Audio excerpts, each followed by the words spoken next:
We're very excited about the City Equip calls that we do each month, and this will be a special one. We have several cities that have community task forces engaged and working. We're going to feature Sam Estes, who is the Director of City Community Task Forces for City Advance. Sam comes from a wonderful background of both nonprofit ministry leadership, but primarily being a senior pastor of churches. Sam's a hybrid, to say the least, someone who pastors a local congregation, loves to gather, disciple, spiritually mentor people, but he reaches across the city in such unique ways. And so we have seen really spawning of multiple different task forces. So today's topic is about a community engagement. We're so excited.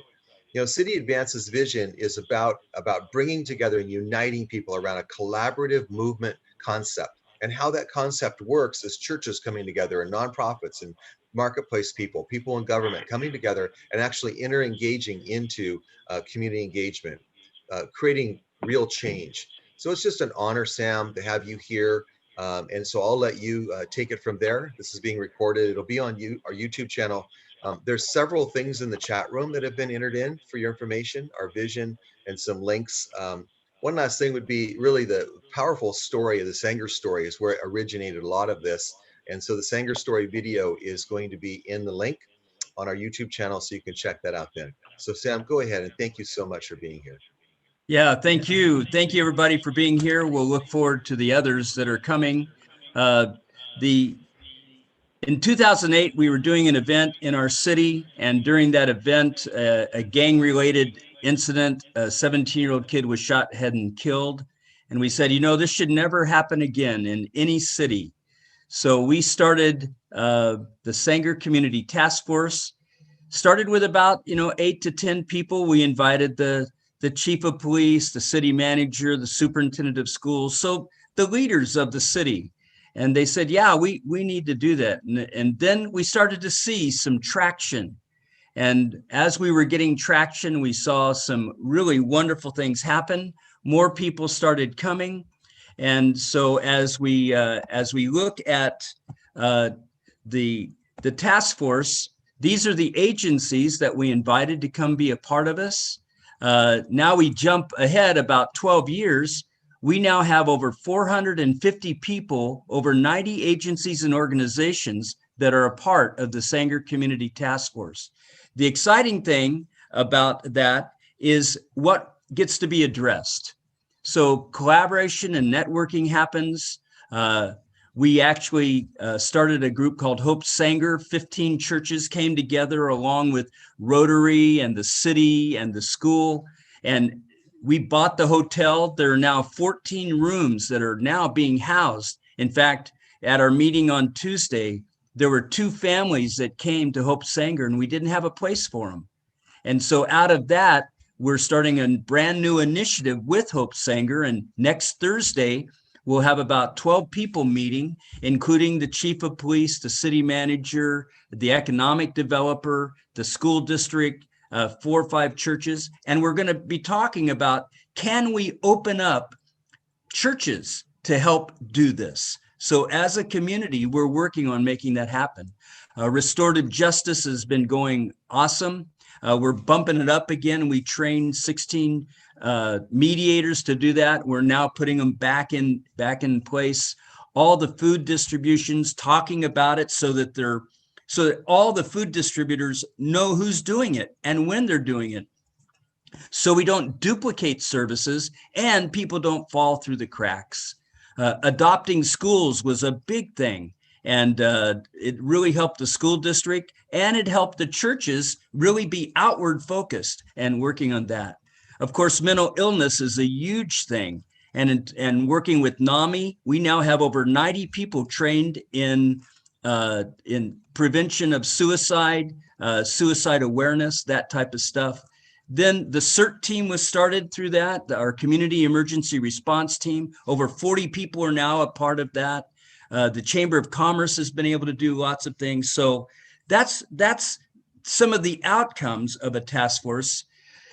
City transformation is when there is a catalytic movement that motivates diverse leaders to cooperate around commonly held objectives that transforms lives and communities.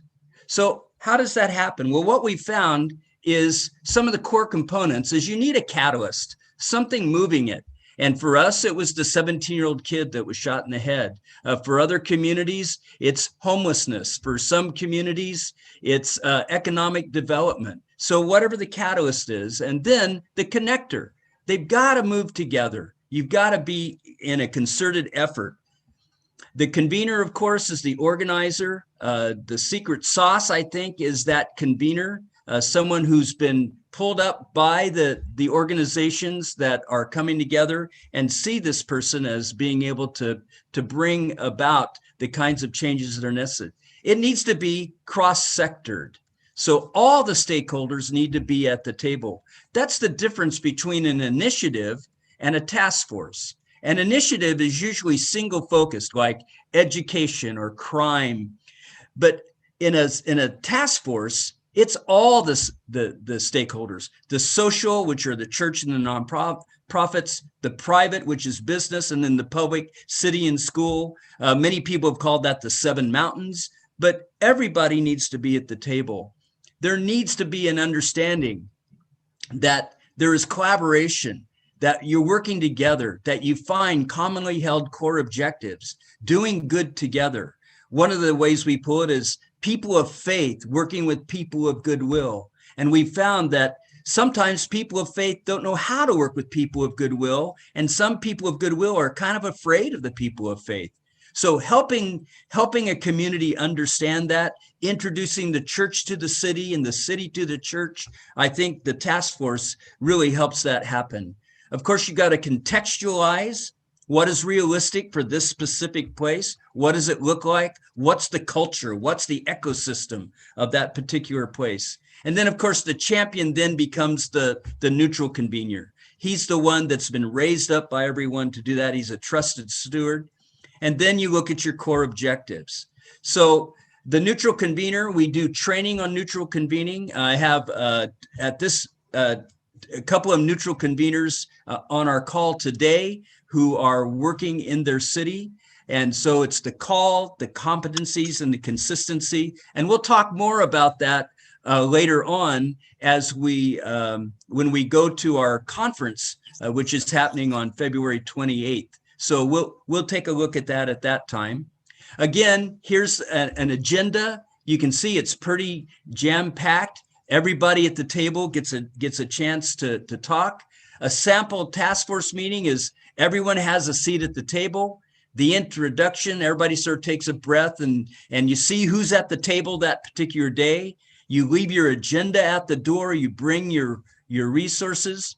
I've written about 300 leadership lessons, and that's sort of value added. So we share a leadership lesson, then we get to talk about that for a little while. That takes about 5 minutes.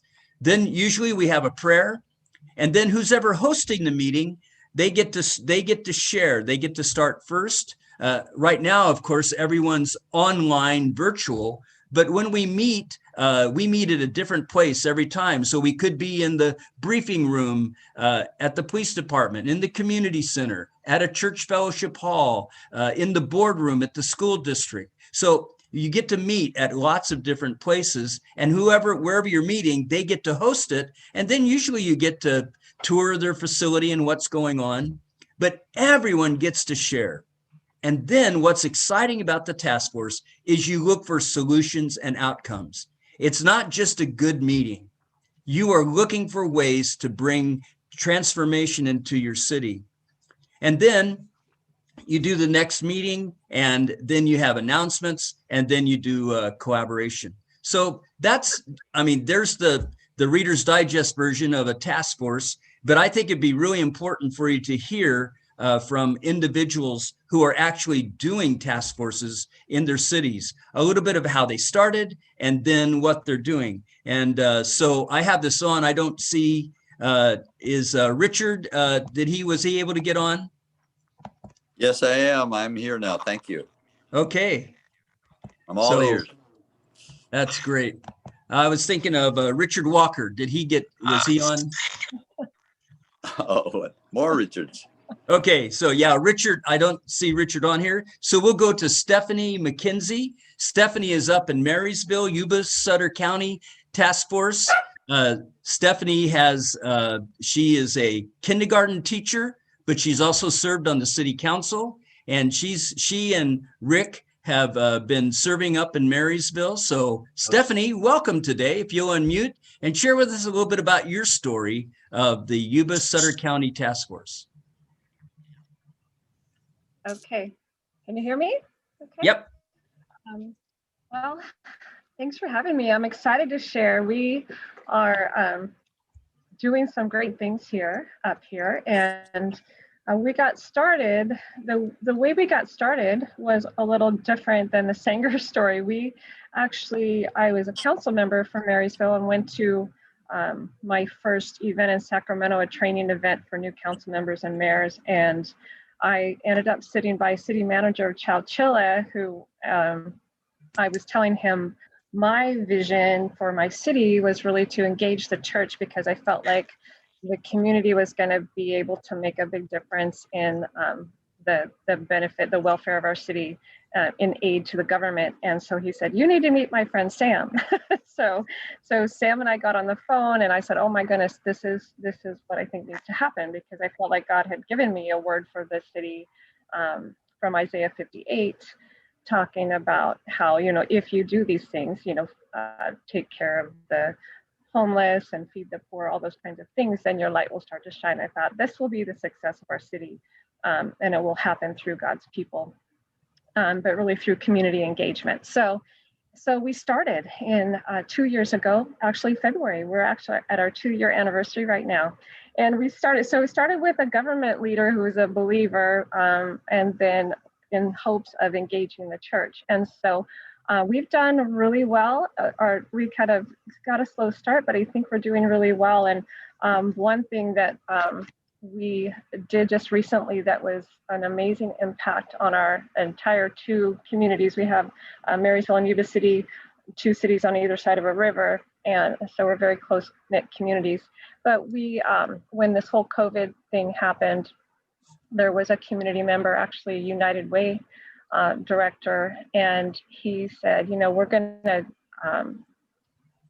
need to help the food pantries. People are getting out of work. They're going to be needing food support and things like that. So we really need to do something to help our food pantries. What can we do? So he called one of our members of our task force and said, hey, this is my thought. What do you think we can do? And right away, Virgil said, this needs to be a task force initiative. We need to do this together as an entire community.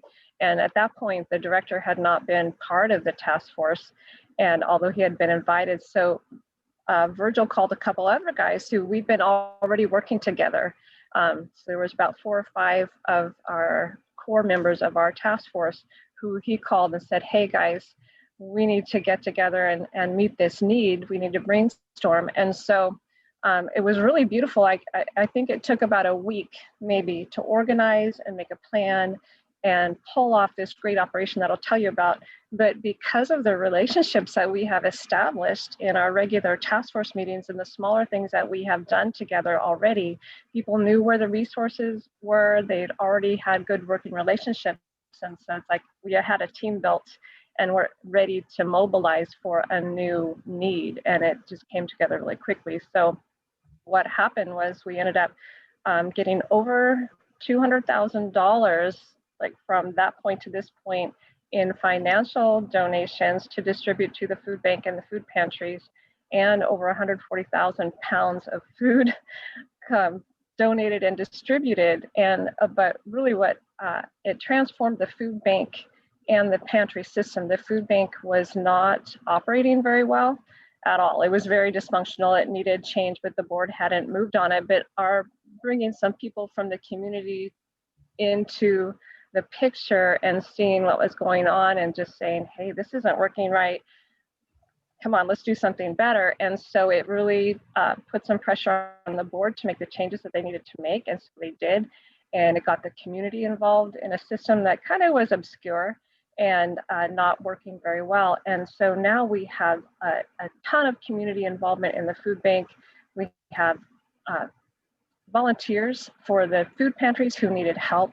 So just brought the eyes of the community onto the system that was kind of weak and has just completely transformed it and strengthened it. Is really is meeting the needs of the community now in a way that it hadn't been doing for years and years and years. And we started also, we had a call center for 65 and older people who could come in or call and say, hey, I'm at home isolating.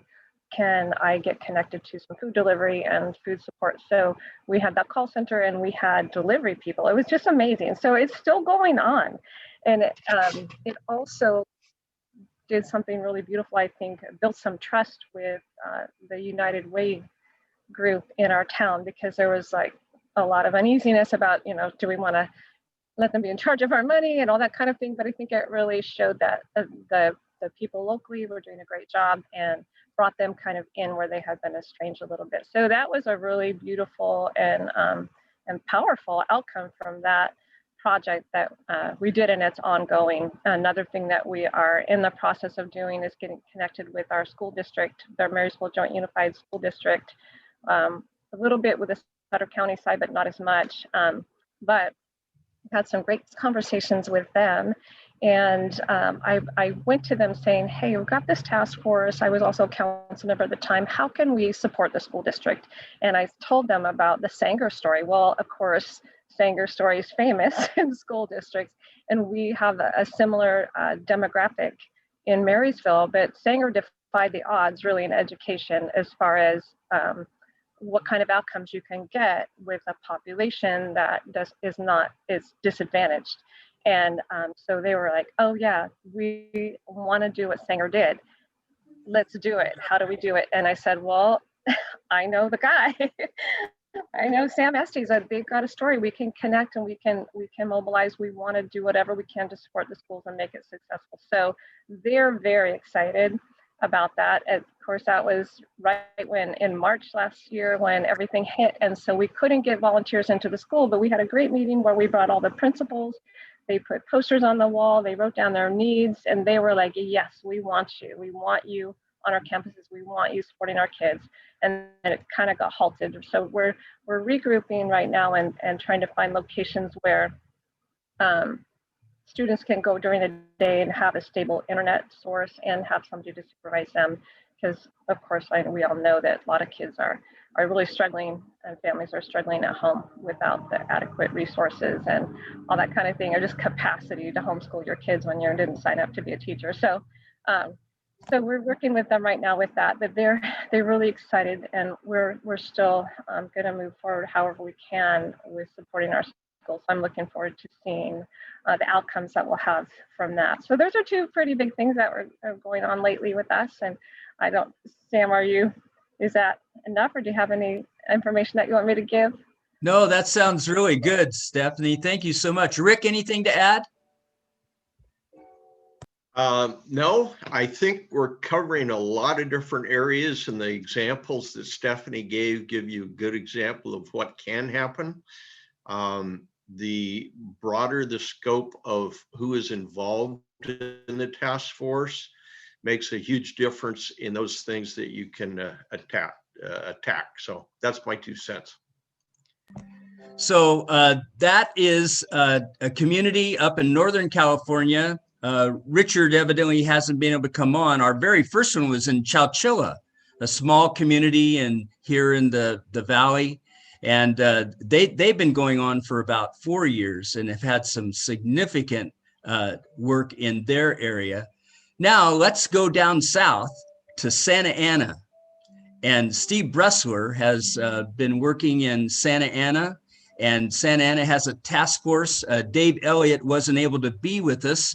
Dave is the head of the Chamber of Commerce, but he's also the neutral convener of the Santa Ana Community Task Force. But Steve was able to be with us. So Steve, welcome. Share with us about how the Santa Ana Task Force got started and then some of the outcomes that you've seen happen. Thank you, Steve. Hi. Well, we had some guy fly down from up north. I think his name was Sam. Sam, the man Estes, helped us get started. Maybe like I guess it was about 1.5 years ago. When we first looked at the idea, it just seemed like everybody down here is going Zoom. So and and when we were looking at models, we decided for our task force that we're going to meet once a quarter because everybody, just has such tight schedules. And so that very first time when we met, we had people from, police, the city, chamber of commerce, churches, the school district, organizations. We had everybody just get up and just go around a circle. Sam had us go around a circle and talk about one thing that we're passionate about. And then in the end, we saw that there was about 4 or 5 things that really grabbed our hearts. And so we developed a subcommittee for each one of those areas. So our subcommittees, the main committee meets every quarter, but the subcommittees meet in the in-between times. And that's motivation for us. Like I head up one of the subcommittees, and motivation for me to keep ours is going as we know that we have that quarterly meeting that we're given a report to. So if we sit on our hands, then we're going to go in front of leaders of the city and say, I've done nothing and I'm sitting on my hands. So for me, that's motivation. So our 5 areas, one is we have one that's asset mapping, and that group services all the other four groups, so that if we need a project where we need some research done, then we ask that asset mapping group, hey, we need research on this. Like I'm about to give them a project in a few weeks, and I'll explain to you in a second. Asset mapping, we have one that looks at mental health, one that's looking on housing in the area, and looking at youth, and then one that's looking at economic development. I happen to chair the one on youth.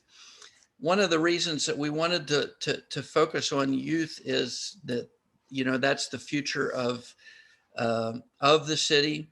I don't know if you all saw the CDC had a survey out that they did on across the U.S.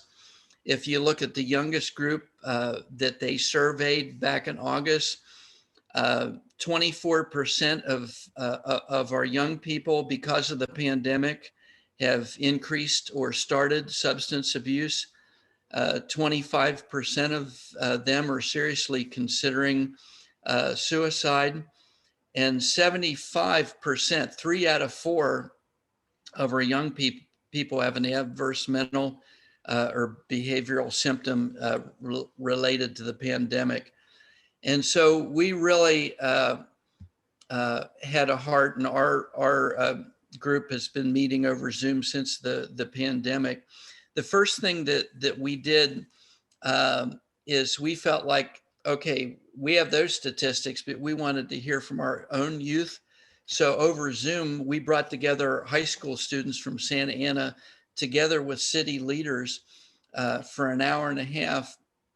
And we went through, we just went through a small group sessions where high school students were, sitting like with executives from companies or community leaders, things like that.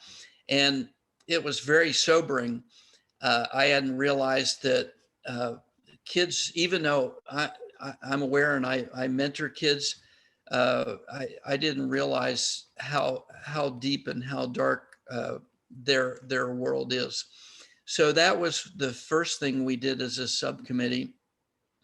The next thing that we're working on right now, and our subcommittee too, we have like 3 or 4 people that give input to our greater subcommittee. We have maybe like 15 people in the greater subcommittee, but we have a smaller group of 3 or 4 that we get together just to say, what do you think we need to do the next time, et cetera.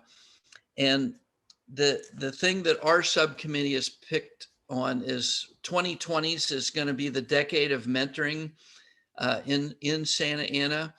and we want to look at the idea of giving every student in the city an opportunity to have a mentor. So we're talking 54,000 students.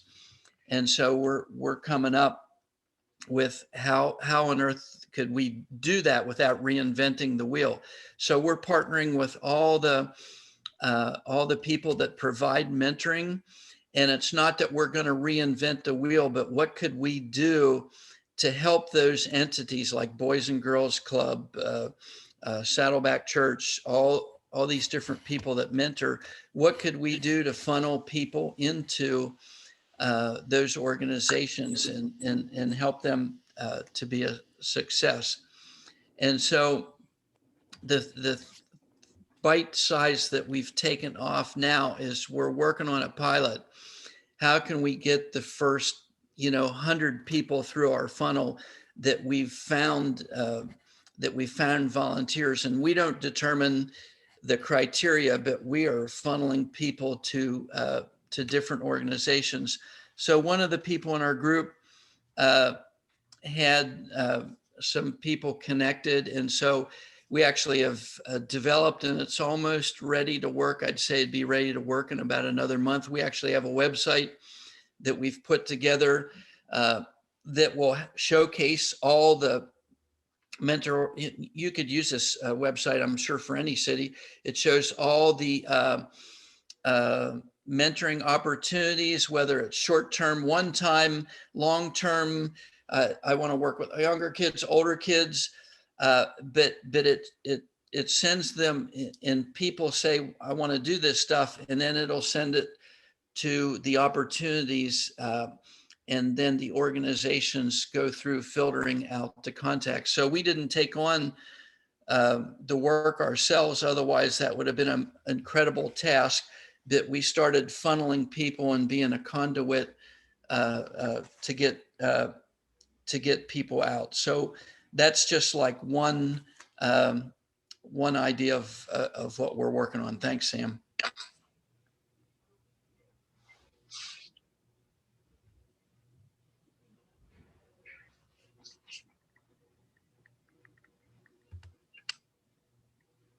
So Steve, how big is Santa Ana? What's the population? 332,000. So now you've seen that there's a task force that's in a town of 8,000, task force a town of 27,000. Stephanie, the scope of Sutter, Yuba County is your sphere of influence? 100,000. 100,000. So you can see that this is scalable. And that's sort of what I wanted to show, that task forces can work in every community and why it's so necessary to do that. Steve, tell us, how many kids have you mentored so far out of the 55,000? Well, right now, I think there's about 7,000 kids being mentored, but so we have a long way to go. This this year, 2021 is going to be, so that's what's happening without our input. So our input starts now. We actually have a meeting later on today, to talk about how we're going to set up this pilot and how we're going to get people, more people in the funnel. So one of the ideas is, we're going to go to churches, we're going to go to corporations, we're going to say, here's the website, here's all the opportunities, here's the heart behind it. And one of the things our subcommittee has talked about from time to time is just hold meetings where we pour gasoline on the fire, where we bring together stakeholders, where we bring together corporations, churches, whatever, and have like a 2-hour Zoom meeting, or when we get out, have a meeting live. They have people talk about the quandary that youth are in, the needs, the success stories, and start, fanning people into that arena. Hey, Sam, I thought it would transition slightly, if that's okay. Yes. Let me interview you guys and ask some questions. So these task forces don't emerge on their own. They take some connection, some skill, some competency. What would be one thing from each of you, just one thing, answer this question. What would be one thing that you would speak to another leader in another city about a necessary requirement in order to do a task force? Sam, what's the one thing that was very necessary? For everyone to come together, there really needed to be a neutral convener. So somebody that the community raised up, that's been there, that has the institutional memory, that has already relationships. He's already been vetted, or she has already been vetted to be able to do that. So to make sure that you have that trained leader, I think is really important. Stephanie? Good. Stephanie, what about you? I think the connections are really important. And I think my being a council member at the time and having been in the community for a long time and having worked in a lot of different sectors and being familiar with the community was really important. And I didn't initially see myself as being the convener because I was a council member. I didn't want there to be a conflict. And we have two communities that we're working with. So I didn't want to be more, biased toward my own. And so but everybody liked me in that spot. So I thought, well, okay. So like Sam was saying, somebody gets kind of raised up. I didn't want to pick myself. And so I did get chosen because I said, I totally will defer to anybody else who would like to do this. But they said, no, we think you're doing great. So I said, okay. So, but I had a lot of connections because of my position. And I felt like that was really advantageous in getting people interested in coming to the task force and even hanging with me when it was looking like it was kind of going slow. So I think that's really key, is having connections and being able to work with people well without, being humble, I think, and being able to, say, hey, I appreciate what you're bringing, or what you do in the community. We may not always agree. We have lots of different faith groups represented in our task force. And so it's really great about leaving your agenda at the door, because it's not about our political views. It's not about our faith perspectives. It's about our community and how we can work together. So I think also being able to reiterate that all the time, not being in competition with each other, is really important to maintain as the convener. Very good.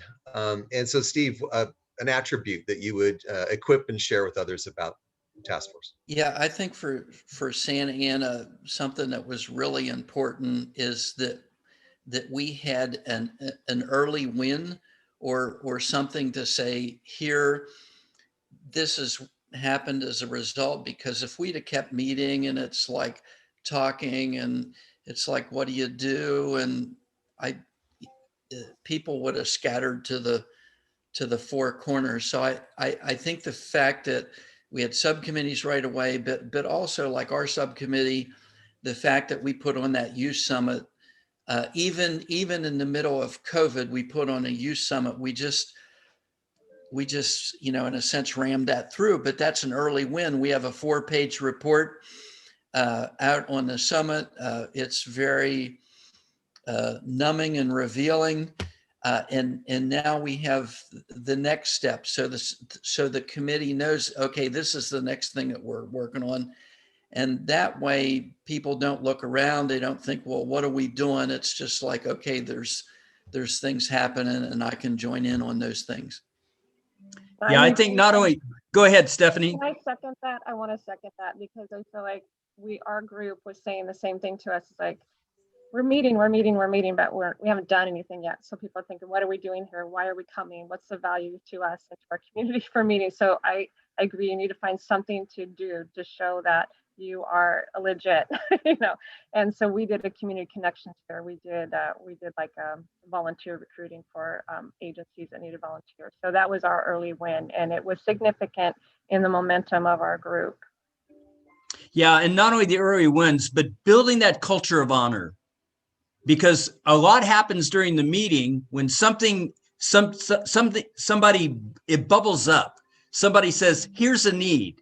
And then you have everyone around the table saying, hey, I think I've got some resources there. But then what happens is, after the meeting, I didn't know you were doing that. I'm doing that. And now you make those connections. And that is really a great thing that happens because of the task force. So Sam, another question. I've watched you, and so I can ask the hard questions to you. How do you make everyone play nice? I mean, did you have so Yeah, not everybody does play nice. One of the hard things about the task force is you've got a lot of power in there. You have all these leaders that are there. And I've had a couple of people who've wanted to take that over, who have wanted to just use it for their platform. And we actually did one of our first events that we did. One of the leaders in there used it just for his own resources. And I had to, after the event, go with him with another person, eyeball to eyeball, and say, hey, that's never going to happen again. And we've had to have those really hard talks one-on-one, especially some of the political leaders that might come in. They want to use it to their own. There were a couple foundations that have come into our organization that wanted to do their own thing. And hard conversation, eyeball to eyeball. No, that's not how this works here. You're one of the stakeholders at the table. You're not the stakeholder. So those conversations have had to take place. So Stephanie touched it. I want to touch it again. What's the motivator for people to be involved with this? I mean, and I'm talking about the Sanger. When you take the lid off the Sanger Community Task Force, you've got 400 organizations, like 90 leaders are engaged, mayor, city, commerce, multiple different facets. Of course, it's been over 11 years, by the way, everyone, 11 years. This group has been meeting every other week. But really, what's the motivator? What keeps everyone involved with this? No one's being paid on staff. There isn't really this standard motivation you might think about. So what motivates everyone, Sam and Stephanie and Steve? Yeah, it's relationship. It's knowing that when you come to the task force, I'm going to be with somebody that I know cares about me and I care about them. I want to hear what's going on in their organization. So when Hope Sanger comes and they say, hey, here's a need, now I can say, hey, can I do that? Sam Academy is a part of the task force in Sanger, and they're a nonprofit, and this COVID-19 has really hit them hard, and they've had to shut down some of the programs. Well, there's been 3 or 4 people and organizations that have come to Jerry Valdez and said, hey, I want to help you. And if the task force wasn't there, he would have still been all by himself. But now he knows he has a group of people around him that care for him, that are going to support him and help him. And what he's doing in the community is a huge help to the school district, to the Boys and Girls Club, to the Sanger Family Resource Center. So all of that takes place. So that's why people want to be involved. That relationship is so imperative. Stephanie? Yeah, it is. Relationships is the key. I think that's the thing that makes people want to keep coming back. I think Jeff is on here, Rick is on here. I didn't know Jeff and Rick and several other people before we started our task force, but now they're some of my closest friends. And we have a really great, strong core. We keep coming back. I think we just enjoy being together, and we really care about each other and what's happening in their organizations. And people want to help each other. They want to be support. They want to bring their resources and say, hey, how can I help you? And it happens every time we have a meeting. There's a connection where somebody is helping somebody else in a real tangible way. So I think because of our love for community, and then really our love for each other now really has kept us strong and keeps people coming back. They just like coming because it's fun. So, and one of my pastors said, hey, we were going to meet on Zoom last time instead of in person. He goes, well, I only come for the peanut M&Ms. So but he loves the fellowship, so that's been really sweet for us. But I have to say goodbye. My kindergarten, I had to postpone my kindergarten start time today. And so it's just such a wonderful time seeing all of you and getting to hear from you and share. So anyway, God bless you. I love you. And thank you, Stephanie. I'll see you another time. Okay. Okay, bye-bye. Steve, anything? Yeah, actually, I would say a little bit different is we are developing, we're only a year plus old, and we are developing relationships. And I think based on those relationships, like when I have a subcommittee meeting, I think that's why people come, because of relationship. But they also, like, people in my subcommittee are like CEOs of corporations and all this stuff. And it's like they're type A people too. And it's like, I think part of what they come to is that something's happening, and from every meeting to every meeting, there are next steps, and we always try and think through what's the next step, uh, because if we didn't, I think they just have so much on their plate that they would look a different way. Yep. That's one of my reasons for asking the question, is because the beauty of this task force is a really organic, community relationally motivated. But us type A's are going to go, well, where's the objective? Did we hit a task? How do we know we're being effective? And so, Steve, thank you for covering that. So really, Sam, right? I mean, there's a beautiful balance between not organizing it to become initiative based, but allowing the community voice and leaders, stakeholders in the community to actually design what's important, right? Talk to that for a Yep. moment, because this is a little different animal than starting a nonprofit or having an initiative or asking people to collaborate around a grant, maybe, right? Dissect that for a second. Yeah, when you have the whole community there, you can't understate the power of having people of faith and people of goodwill together. I mean, setting the table for that to happen is really important. So the outcomes are really what you want to look for. And when we talked about early wins, when we talked about what has really been accomplished, it's not just a kumbaya where we just come together and, wow, wasn't that a good meeting? No, it needs to be outcome based. What are we truly doing as a community to meet the needs of our community? Every community is the same and every community is different. We all have some of the same problems: homelessness, mental health, crime, education, health, all those. But how it acts out in each community is different. That's why each community needs to have its own task force. I think that outcome-based thing is what got some of our people on. We looked at Sanger and saw that there were results, and I think that was really enticing to our people. And actually, that's really important, because it's like we can work ourselves to the bone and give people all kind of things to do, but if it isn't making progress, then we need to reevaluate and say, what's not right. Yeah, and when you look at the ROI of, people giving up an hour and a half to 2 hours of their time twice a month, and they say, is this worth it for me? And all of them say yes, because of what I get to share and what I get to know, and then what we do together. The answer is yes. So Rick, I want to, you need to leave in a moment. Do you have any final word? And then I want to talk about a next step. Anything, Rick? Well, my concept is you can't look for the big win all the time. Some of the time a win can be you get to know somebody else on that task force. That's right. That you didn't have that relationship before, that now you can achieve this little thing or that little thing. So don't always shoot for the big target. Look for the little wins. Very good. So thank you, everyone. Rick, marvelous job, Rick, Stephanie, Steve, Sam. You truly are a model of innovation and community engagement.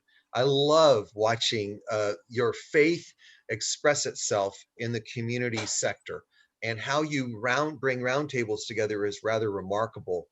What I would like to do now is just switch gears slightly and advertise for a moment. February the 25th, on Thursday, February the 25th, we're going to have the 4th California City Advance. That'll be from 9 o'clock to 1 o'clock. And I want to give you a sneak preview of that. The advertisement will actually go out today, so all of you will get it in your emails. but we're going to have a fantastic array of speakers. Dr. Randy White is going to speak on building micro businesses. Randy is doing what's called Spark Tank instead of Shark Tank over the last 5 years now. And so it's absolutely marvelous to watch how Randy White has brought about micro businesses. The second speaker is going to be Yathis Johnson. Yathis is from New Jersey area, and he's going to talk to us about cultural intelligence. You know, we have relational intelligence, which my wife tells me I don't have a lot of relational intelligence, but cultural intelligence is understanding cultural differences, the difference in ethnicities. It's actually a way of addressing racism and things like that. And then we're going to have Sam Estes here really unpack, and this group unpack even more how to be a neutral convener. What are the skill sets that are necessary?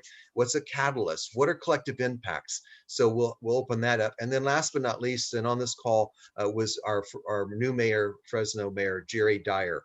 Jerry is going to give us a talk about One Fresno. He has a vision. He ran on the campaign of One Fresno. Jerry is a very outspoken Christian, is very clear in his faith and has been for years. And so this is going to be a special event. So Thursday, February the 25th, from 9 to 1, it'll go on Eventbrite today. I think it's going to be $20 or something. And so we're looking forward to see you. Also, continue to join us in the journey and send this information to your networks. Each first Friday of the month throughout this year, as we have the last 2 years, we will tee up a particular subject by which we think you would be equipped, trained, empowered, encouraged.